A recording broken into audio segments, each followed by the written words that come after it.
Good morning, Brix Squad. Welcome to the video. Thanks for clicking this video. Shout out to everybody who likes the videos. I need to go across the street because I've been putting off getting my feet done. Shout out to all my real men that take care of themselves. I've been putting it off because I've been like grinding my face off. I'm always grinding my face off. But I had to find a way to get my feet done. So I made a deal with myself. I said, okay, go get your feet done and you could just get some editing done at the same time. So that's what I'm about to do. Let me grab my stuff.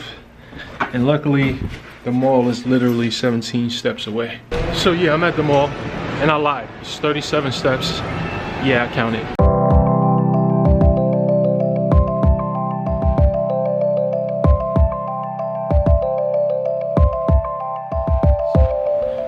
So my office is located in a co-work space. You may have a WeWork in your city, but here it's called Percolator. It was started by a dude named Bobby Wright, the same dude who owns the gym downtown. And I think it's a great thing for the city. Right now we have all these vacancies. So if you're in the area and you're looking for an office, I would love to have you as a neighbor here at the Percolator space. We are downtown Norfolk, right across the street from MacArthur Mall. Look, let me show you where the mall is. Boom, the mall is right there. Look who's here. The one and only. The one and only, huh? And she brought goodies. Goodies for the refrigerator when we really need this. Mm-hmm. We don't ever drink that anymore. I made you coffee. That'll be 99 cents, thank you. Some of these for, like when I'm here, or you later, like after workout and I come back here, I wish I had these. Mm-hmm. And this is for me today, after workout. Brought you this to have here. The bananas. Ice cream. I don't really eat bananas. I do. Okay, so that's for you. Yeah, that's for me. Okay. The cherries. You eat cherries. Yes, I do. I put that in the fridge. And What's up, John? All right, how we doing? I'm good. and my hummus. That look like applesauce. Oh, and this. In case you're feeling like some blast of vitamin C. Oh, baby, thank you. Welcome. That's so sweet. So I'll go put all these in the fridge. Like, and I'm gonna keep it in here What time were you trying to go to the gym? right now. I'm about to go. You going to the gym now? Yeah. Why? What do you mean, why? What time is it? What are you talking about, why? Was I supposed to go at another time? I mean, I guess I can go now too. I don't feel like going to the gym yet. Okay, you want me to put the coffee drinks in there? Yes. But that's the reason why I need to go. Because I got stuff to do and I have that thing later. Oh, yeah. I've been moving and burning and turning all day. What? I'm white.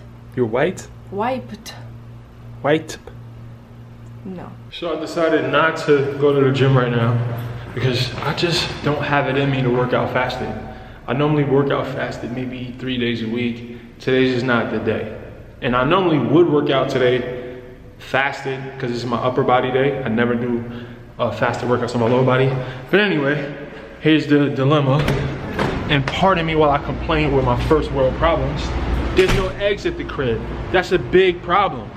That's a big problem. So now I gotta ride my bike to the supermarket, grab some eggs, go back to the crib. But I gotta try to get these eggs back to the crib in my backpack without breaking them. Anyway, my rant's over. Let me get my ass to the supermarket. The Bentley'd out.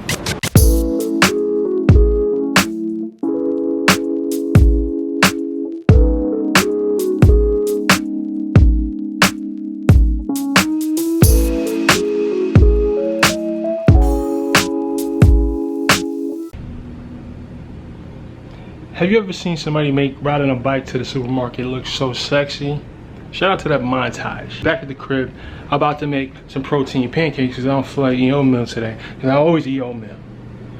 Protein pancakes. I'll show you guys how I do it. This is what I use. Kodiak cake mix, and I usually put 1 scoop of PE Science Select protein powder. I use about a cup of this and 1 scoop of this. But the key, because listen, I hate I hate sugar-free syrup with a passion. So what I've learned, I put stevia in my sugar-free syrup. I mix it up. Put a little whipped cream on top. Matter of fact, and I've shared this on the vlog before, I don't think people realize how macro friendly, even though it's full of chemicals, it's a processed food. I'm not saying this is a healthy food, but it helps me stay focused, so whatever. Look how macro friendly. Can I get it? Yeah. It only has 1 gram of carb, 1 gram of fat, 15 calories per serving, less than 1 gram of sugar.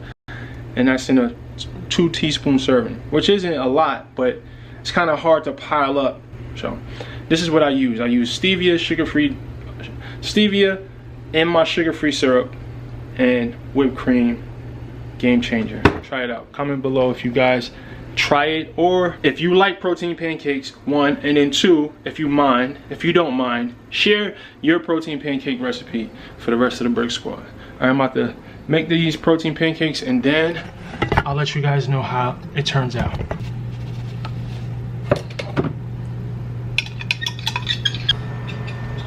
So here's the finished product. I usually put the syrup on first, then put 8 egg whites on the side. All right, I'm about to put the macros on the screen. Honestly, guys, I don't think I'm losing much in taste with these protein pancakes. I love pancakes. I've been an IHOP. My kids used to call me IHOP Poppy when I was fat. But as you can see, it's 740 calories, 88 grams of carbs. You can lose body fat eating carbs. You just got to figure out the right amount of carbs for you.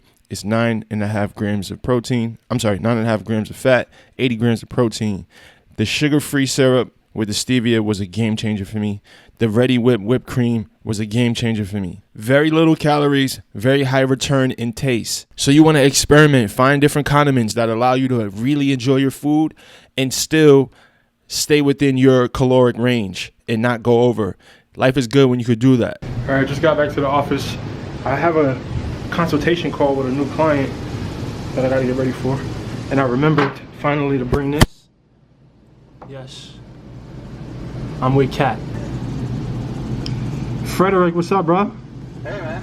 Am I pronouncing your name right? Yeah, it's perfect, man. Cool. Say what's up to the vlog. I'm gonna put the camera away, but just wanted you to say hello to the vlog first. Hello, everyone. Me something else, booby? You brought me something else? Always, I always bring it. What else you got for me? All right, but for real, I'm about to go to the gym. Okay, I'm about to work and then do that business class. Listen, y'all, I'm editing this Brix and Cammy video. And you're laughing. I want you guys to subscribe to the Brix and Cammy because these vlogs are kind of popping. Like, for real, look. It's hot. I like this. 3, 2, 1. Hey,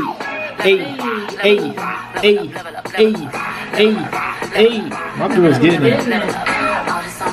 Hey. Okay, booby. My bad. Okay, you leveled up. That was me. Roll up. Hey, I'm about to go to the gym now.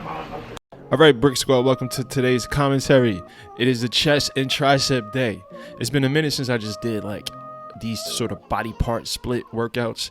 Anyway, you guys know I always preach about shoulder mobility. It's very important that you warm up your shoulders, that you warm up your body, period, before you do any sort of physical activity. You can do this with a cable machine. My biggest tip is to make sure that your elbow is stationary. You don't want your elbow flailing around. I don't know if that's a word, flailing, but make sure that your elbow is stationary and that you're getting a good rotation and you're feeling it in that rotator cuff.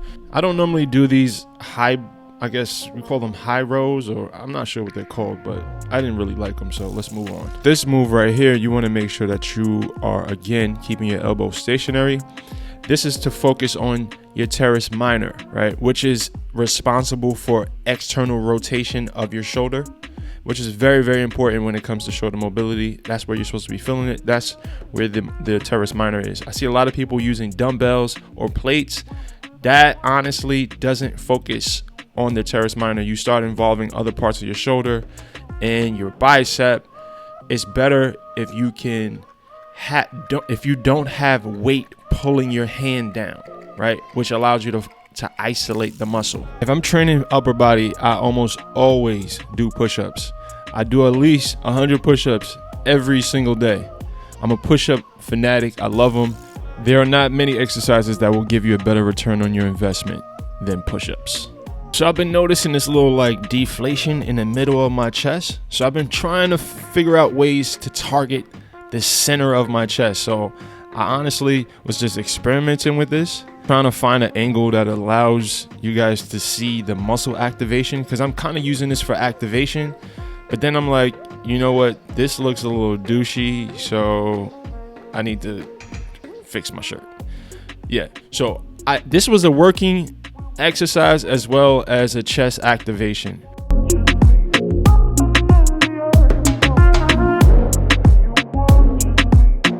So with my incline bench today, I decided to slow the tempo down. Now, tempo training is super important. It increases your time and attention, which allows you to build more muscle. It improves your form, or I should say it exposes bad form. It allows you to burn more calories. It allows you to strengthen your core. There's tons of benefits to slowing down your tempo. Look into it. Let me point something out that I see in the gym all the time. I see people grabbing the barbell and they have this like 90-degree angle between their wrist and their arm. This is asking for a wrist injury. There's no support at all. So what you want to do is you want to turn your wrist. So now you have the support of your entire forearm holding the barbell up instead of all the weight just simply hanging on your wrists. Then I went on to a flat dumbbell press. I love pressing with the dumbbell.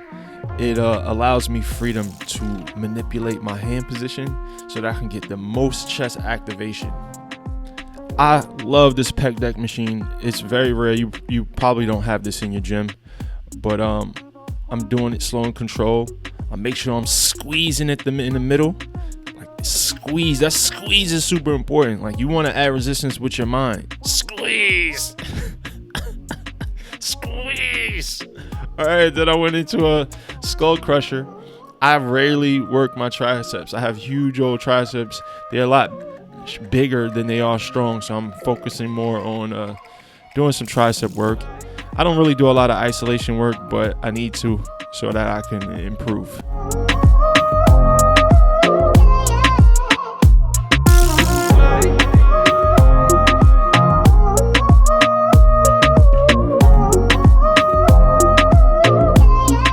So I finished the workout with my triceps. Thank you guys for listening to the commentary.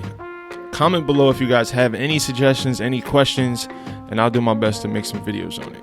I love you guys. So I want to start this off by stating that I don't have any kind of special abilities.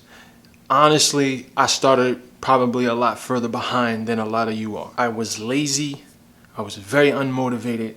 I had every excuse in the book why I couldn't be successful, why I couldn't lose weight, why I couldn't make money. And it wasn't until I pointed inward, I looked at myself, and I started taking assessments of what I was doing, or wasn't doing for that matter, that had me in a shitty place in life. First and foremost, I had to look at what I was doing, because it was always everybody else's fault when actually it wasn't. I had to take the control. I had to own the responsibility for what my life looked like. To talk about what the topic is, 18 months ago from today, I was dead broke. Between me and Kimmy, we probably had 30, 40 bucks. I was sick of it. I was sick of being broke.